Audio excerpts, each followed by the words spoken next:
తెలంగాణ రాష్ట్ర ఆవిర్భావ వేడుకలను జగిత్యాల జిల్లా కేంద్రంలోని మాజీ మంత్రి జీవన్ రెడ్డి నివాసంలో కాంగ్రెస్ పార్టీ జిల్లా అధ్యక్షులు ప్రభుత్వ విప్ అడ్లూరి లక్ష్మణ్ కుమార్, మాజీ మంత్రి తాడిపత్రి జీవన్ రెడ్డి ఆధ్వర్యంలో ఘనంగా నిర్వహించారు. ఈ సందర్భంగా జాతీయ జెండా ఎగరవేసి వందనం చేశారు. తెలంగాణ రాష్ట్ర గీతం ఆలపించారు. అనంతరం వక్తలు మాట్లాడుతూ తెలంగాణ రాష్ట్ర ఆవిర్భావ దినోత్సవ శుభాకాంక్షలు ముందుగా తెలియజేసి బీఆర్ఎస్ 2 దశలు అధికారం చేపట్టిన ఆకాంక్షలు నెరవేర్చకపోవడంతో కాంగ్రెస్ ప్రభుత్వం అధికారంలోకి వచ్చిందని గుర్తు చేశారు. దేశంలో ఎక్కడ లేని విధంగా సంక్షేమ కార్యక్రమాలు చేపట్టామని, మహిళలకు ఉచిత రవాణా సౌకర్యము, 200 యూనిట్ల వరకు ఉచిత విద్యుత్ సరఫరా, 500కి వంట గ్యాస్ సిలిండర్, రైతు రుణమాఫీ, మహిళా సాధికారత కోసం ఉచిత వడ్డీ, సన్న రకాలకు 500 బోనస్ అందిస్తున్నట్లు వారు గుర్తు చేశారు. ఇదిలా ఉండగా ఎస్ఆర్ఎస్పీ కాలువలో కలుపు మొక్కలు పూడిక చేరి చివరి పొలాలకు నీరు చేరకపోవడంతో విద్యుత్ వినియోగం పెరిగి భారంగా మారిందని, జాతీయ గ్రామీణ ఉపాధి హామీ ద్వారా కాలువల మరమ్మతు పనులు చేపట్టాలని ప్రభుత్వ విప్ అడ్లూరి లక్ష్మణ్ కుమార్ కు మాజీ మంత్రి జీవన్ రెడ్డి వినతి పత్రాన్ని సమర్పించారు. తక్షణమే జాతీయ గ్రామీణ ఉపాధి హామీ పథకం కింద పనులు చేపట్టేలా చర్యలు కలెక్టర్ దృష్టికి తీసుకెళ్లి అమలు చేసేలా చర్యలు చేపడతామని ప్రభుత్వ విప్ అడ్లూరి లక్ష్మణ్ కుమార్ హామీ ఇచ్చారు.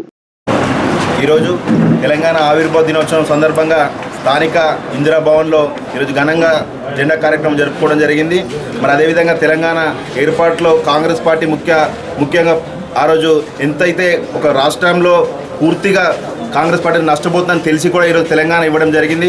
మరి అదేవిధంగా భారత రాజ్యాంగంలో ఆర్టికల్ 3ను అనుసరించి చిన్న రాష్ట్రాలే దేశానికి వెన్నుముక అనే ఉద్దేశంతో భారత రాజ్యాంగంలో రాసిన ఆర్టికల్ 3 ప్రకారం ఈరోజు తెలంగాణ ఏర్పడ్డందుకు మన బాబాసాహెబ్ అంబేద్కర్ గారికి ప్రతి నిత్యం రుణపడి ఉండాల్సిందిగా కోరుతూ థ్యాంక్ యూ.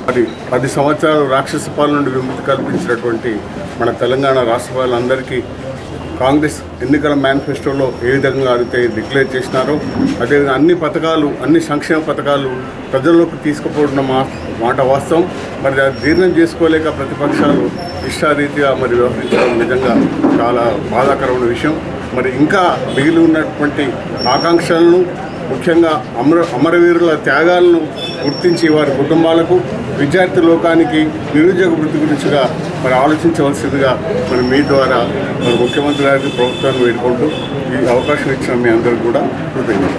జగిత్యాల జిల్లా కాంగ్రెస్ పార్టీ ఆధ్వర్యంలో కూడా ఇందిరా భవన్లో తెలంగాణ ఆవిర్భావ దినోత్సవ సందర్భంగా తెలంగాణ ప్రజలకు, యావత్ జగిత్యాల జిల్లా ప్రజలకు శుభాకాంక్షలు తెలియజేసుకుంటూ, ఏదైతే మన రాష్ట్రం మన ఏర్పాటు విషయం లోపల ప్రత్యేక రాష్ట్ర తెలంగాణ రాష్ట్రం కోసం అమరవీరులైనటువంటి వారి కుటుంబాలకు కూడా ప్రగాఢమైన సానుభూతిని, శ్రద్ధాంజలి ఘటిస్తూ జిల్లా కాంగ్రెస్ పక్షాన గౌరవనీయులు మాజీ మంత్రివర్యులు, మాజీ శాసన మండలి సభ్యులు పెద్దలు జీవన్ రెడ్డి గారు, అదేవిధంగా వివిధ హోదాల్లో ఉన్నట్టు మా కాంగ్రెస్ పార్టీ కుటుంబ సభ్యులు, మా సోదరిమణులు, మా యువన కాంగ్రెస్ మిత్రులందరూ కూడా ఈరోజు ఈ రాష్ట్రం ఏర్పడ్డదంటే ఆ సోనియమ్మ తల్లి తెలంగాణ రాష్ట్రంలో ఇచ్చే ఇష్యూ లోపల ఉమ్మడి ఆంధ్ర రాష్ట్రంలో ఉన్నప్పుడు ఆంధ్ర ప్రాంతానికి ఉన్నటువంటి ప్రాంతంలో మరి అన్యాయం జరిగినా కూడా, మాకు అన్యాయం జరుగుతుంది మీరు రాష్ట్రం ఏర్పాటు చేయొద్దని అడ్డుకున్నా కూడా లెక్క చేయకుండా తెలంగాణ రాష్ట్రం కోసం ఆ రోజు నిరుద్యోగ యువకులు ఎంతోమంది పోరాటం చేసినారు,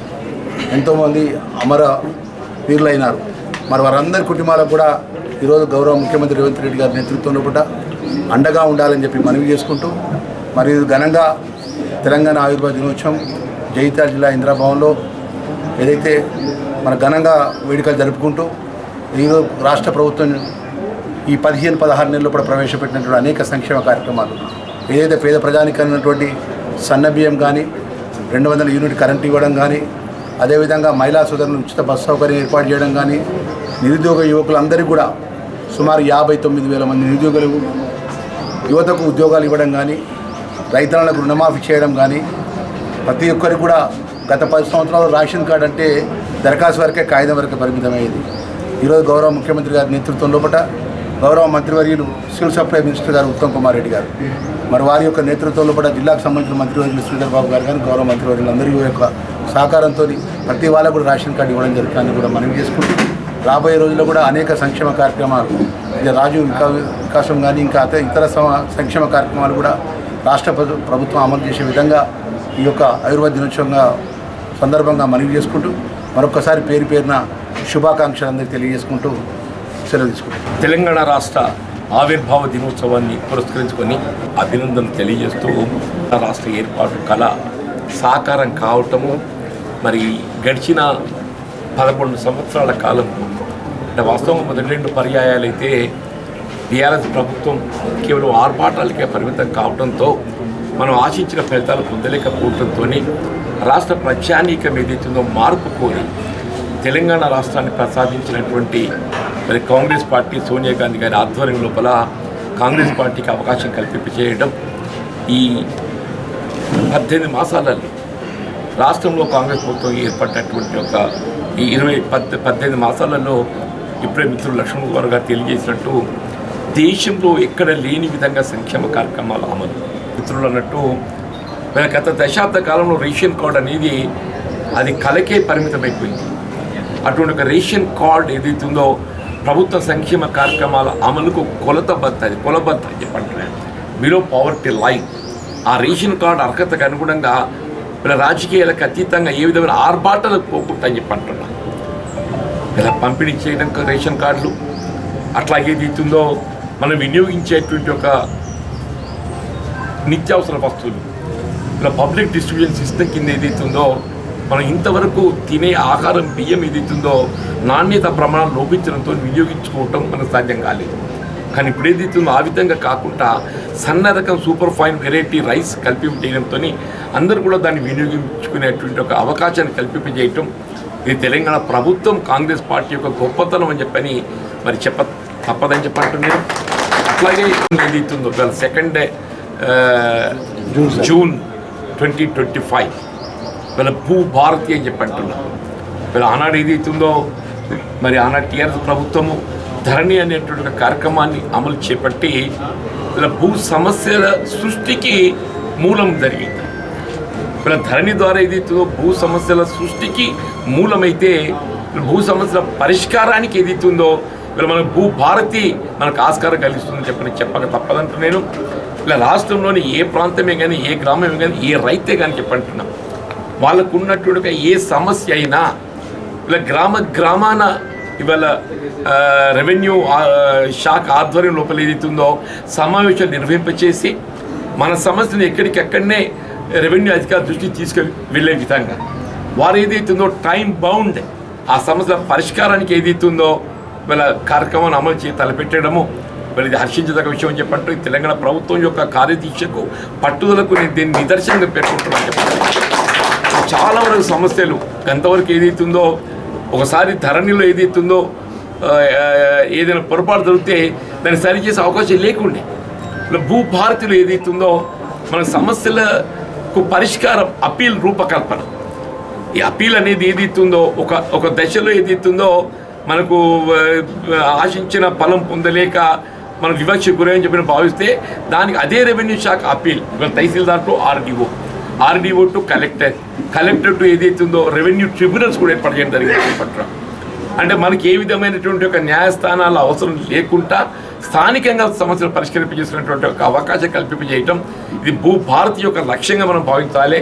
మరి దీన్ని అందరూ కూడా వినియోగించుకోవాలని చెప్పని కోరుతూ ముఖ్యంగా మిత్రులు లక్ష్మణ్ కుమార్ గారు మరి వారి శాసనసభ్యులుగా మన జిల్లా కాంగ్రెస్ అధ్యక్షుడిగా గత 18 మాసాలకు వెళ్ళేదితుందో ఎక్కడ ఎవరికి ఏ సమస్య వచ్చినా కానీ తాను అందుబాటులో ఉన్నాను అని తెలియజెప్పే విధంగా జిల్లా కాంగ్రెస్ అధ్యక్షుడిగా వారి బాధ్యత నిర్వహణ కర్తవ్య నిర్వహణలో భాగంగా ఏదైతుందో మనకు అందరికీ అందుబాటులో ఉండి వారి సేవలు అందిస్తున్న సందర్భంగా నేను వారికి ఉద్యోగం ధన్యవాదాలు చెప్తున్నా.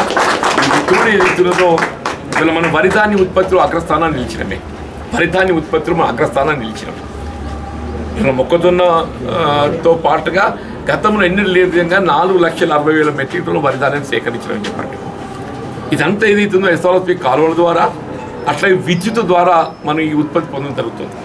ఎస్ఆర్ఎస్పి కాలువలు టేలెండ్ ప్రాంతం ఏదైతుందో వీళ్ళ పూడికి చేరుకొని సిల్ట్ ద్వారా కానివ్వండి లేక కలుపు మొక్కలే కానీ ముళ్ళ కంచెలే కానీ చేరుకొని ఏదైతుందో మనకు ఆయకట్టు చివరి ప్రాంతాన్ని నీరు అందటం లేదు.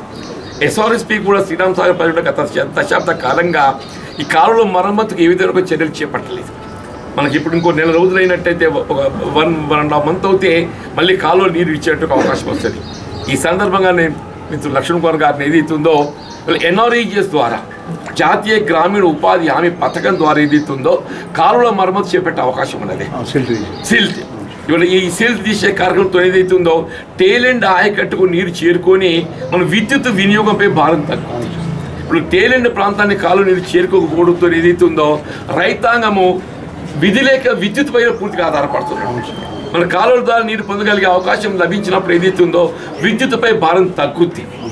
మీరు ఏదైతుందో గౌరవ జిల్లా కలెక్టర్ గారికి తగు సూచన చేసి వాళ్ళ ఎన్ఆర్ఈజిఎస్ ఈనాటి నుండి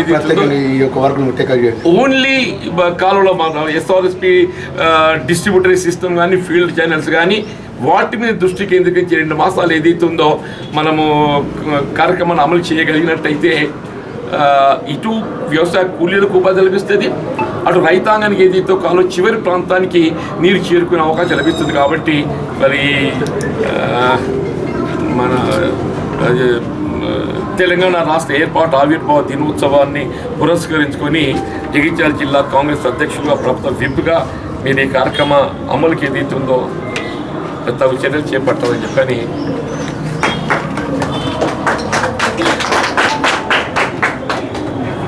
కలెక్టర్ గారికి ఆదేశాలు